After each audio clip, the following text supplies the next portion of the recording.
হ্যাঁ রুবেল ভাই, কেমন আছো ভাই? অনার্স কমপ্লিট করলাই, একটু ফিউচার প্ল্যান সম্পর্কে একটু বলো শুনি। আলহামদুলিল্লাহ, আল্লাহর কাছে লাখ লাখ শুক্রিয়া। দীর্ঘ একটা জার্নি শেষ করার পরে অনার্স কোর্সটা শেষ করছি।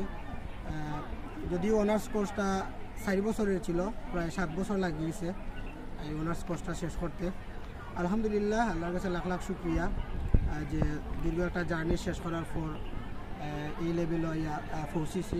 কারণ আমার অনেক সহপাঠী আছে যারা প্রাইমারি লেভেল এবং হাই স্কুল লেভেল শেষ করেই তারা ভার্সিটি লেভেলে তারা মানে আইতে পারছে না, কলেজ লেভেলে আইতে পারছে না। এই জন্যই আল্লাহর কাছে শুক্রিয়া।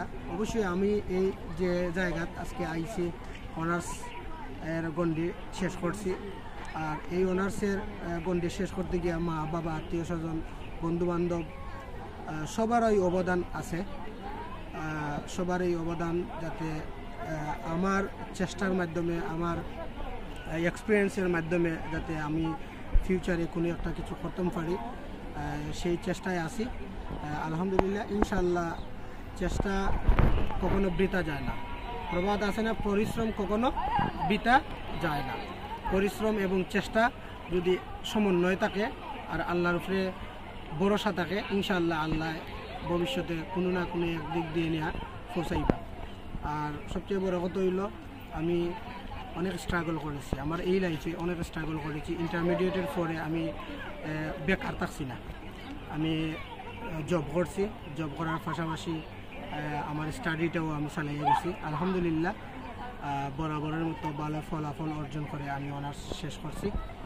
আর ইনশাল্লাহ ফিউচার প্ল্যান আছে, যদি দেশে কোনো এক চাকরি করতাম পারি তাহলে আলহামদুলিল্লাহ। আর দেখি অন্য কিছু ট্রাই করলাম। আর দেশও চাকরি করাটা আসলে কঠিন, কিন্তু কঠিনও নয় যদি মানি থাকে। টেকা সব কিছুর উপরে টেকা, আর হইল এক্সপিরিয়েন্স। টেকা এক্সপিরিয়েন্স দুইটা যদি মানে অ্যাডজাস্ট থাকে তাহলে বাংলাদেশও চাকরি করাটা মানে সহজ। টেকার পাশাপাশি মানুষও লাগে, মানে রিলেটেড, মানে হাই এডুকেটেড পারসন যদি থাকে তাহলে চাকরির ক্ষেত্রে বিশেষ করে মানে একটা হেল্প মিলে। তো দেখা যাক, বাদ বাকি আল্লাহর আল্লাহ, তাওয়াক্কাল তু আলাল্লাহ। আর তো ও অবস্থা ভাই।